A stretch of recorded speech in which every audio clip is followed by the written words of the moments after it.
सुंदर मकान बनाइए। पैसा वही लगेगा, ईंट पत्थर वही लगेगा, लेकिन आपके मकान का नक्शा अगर सुंदर है, ज्यादा नीचे मत फैलाइए। दूसरी मंजिल पर जाइए, तीसरी मंजिल पर जाइए।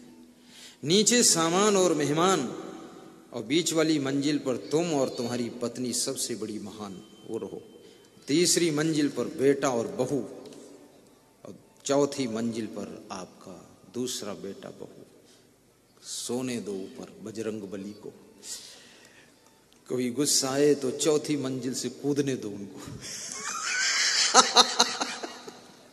हैरान मत करो उनको, अच्छा बनाइए। मकान के सामने थोड़ी जगह छोड़िए, जहां फूल पौधे लगा सको, कार खड़ी कर सको, मोटरसाइकिल। मकान के पीछे अगर देहात में है तो ज्यादा जगह छोड़िए। साइड से रास्ता दीजिए, ट्रैक्टर, ट्राली, बैल, भैंसा, गाय, भूसा ये सब पीछे रखिए, ताकि पीछे महिलाएं थोड़ा सब्जी भी उगा सकें, और पीछे महिलाएं थोड़ा सा आपका गेहूं चावल संभाल सकें, और गाय भैंस को चारा दे सकें, और द्वार पर गंदगी न रहे। छत्तीसगढ़ के लोग होशियार, इनके ज्यादातर पीछे ही सिस्टम रहता है। उत्तर प्रदेश में मेन गेट पर भैंस बांध देते हैं, और भैंस जब गोबर में पूंछ लपेटती है और जोर से चलाती है पूंछ का, तो मेहमान के ऊपर जो गोबर पड़ता है कुर्ता पर, तो घर मालिक खुश होता है कि मेहमान को भी पता चलना चाहिए इनके घर में भैंस भी रहती है। मेहमान को ये भी पता चल गया इनके घर में भैंस भी रहती, लेकिन घर मालिक भैंसा भी रहता है, बुद्धि नहीं है, सब नरक बना रखा, गंदगी। तो ये मोदी जी का जो फार्मूला है कि स्वच्छता की ओर एक कदम, पर मैं कहूंगा हर कदम स्वच्छता की ओर। आप थूकें भी तो समझ कर, पानी कहीं डालें समझ कर, और लघु शंका करें समझ कर, फ्रेश हो समझ कर, विवेक करिए इसके बारे में।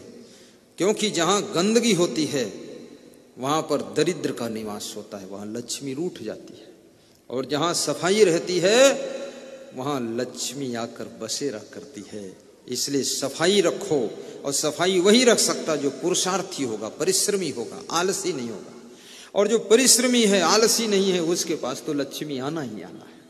कुचेलिनम दंत मलोपधारिणम बहवासनम निष्ठुर भाषणम चा सूर्योदय चास्तामिते शयानम विमुच्यति श्री यदि चक्रपाणी। मूर्खा यत्र न पूज्यन्ते धान्यम यत्र सुसंचितम दाम्पत्ये कलहो नास्ति श्री स्वयं आगता। दारिद्र्य नाशनम दानम शीलम दुर्गत नाशनम अज्ञान नाशनी प्रज्ञा भावना भय नाशनी। उद्योग नास्ति दार्दियम जप्तो नास्ति पातकम मौने चा कलहो नास्ति जागरतो नास्ति भयम। ये सभी श्लोक मैंने आपको वो श्लोक बताया हूं जिससे आपके घर में गरीबी मिटेगी, अमीरी बढ़ेगी, लक्ष्मी आएगी, दरिद्र जाएगा। ये वो श्लोक है। प्रथम श्लोक जो मैंने आपको सुनाया है कुचेलिनम। कुचेलिनम का क्या अर्थ होता है, कौन बता सकता है?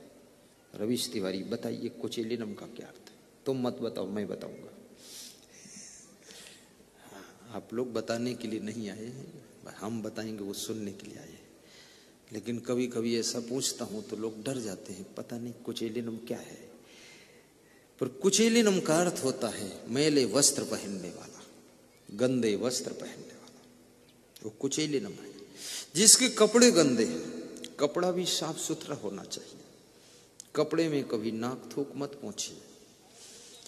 कितनी महिलाएं अपने धोती में बच्चों की नाक पोंछ देती हैं, रेमट, और कभी कभी अपनी भी रेमट पोंछ देती है।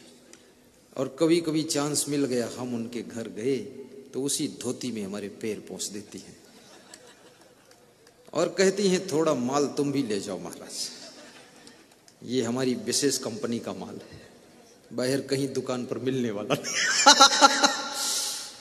ये धोती में गंदगी मत पोंछो, इसमें मक्खियां विदविदाएंगी और इससे बीमारियां बहुत फैलेंगी। दूसरा कपड़ा रखा करो, सूती कपड़ा और रंगीन कपड़ा ऐसा रखो छोटा। कभी आपका मुंह पोंछने का मन हो, आंखें पोंछने का मन हो, इसमें पोंछिए। व्हाइट मत रखिए आप, और पॉलिस्टर का मत रखिए, सूती कॉटन, ताकि वो शोषित कर सके। और फिर एक तरफ पोंछ कर फिर ऐसे पलट दिया करो। अब इधर पोंछने के बाद फिर इधर पलट दिया करो। जितनी गंदगी अंदर रखते जाओ, स्टॉक करो, कल धो दो उसको, फिर दो रखना चाहिए साफ सुथरे, ऐसा करना चाहिए।